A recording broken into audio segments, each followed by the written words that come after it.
এই চোখের পানির মূল্য যদি দিতে রাষ্ট্র না পারো, মনে রাখো আগুন হয়ে ফিরে আসবে। আমরা কাউকে ছেড়ে দেওয়ার জন্য এখানে বসি নাই। সুন্দর সুন্দর কথায় আমাদেরকে ভোলানো যাবে না।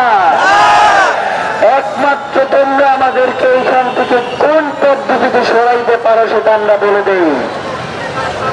তোমরা খুনিকে গ্রেফতার করো, বিচার নিশ্চিত করো, আমরা একজনও এইখানে থাকবো না।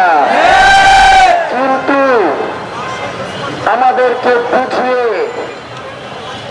আশ্বাস দিয়ে ছল চাতুরি করে আমাদের কাউকে এই খাম থেকে সরানো যাবে না। আমরা কুতুবীরের সন্তান, আমরা এই বাংলার লড়াকু সন্তান।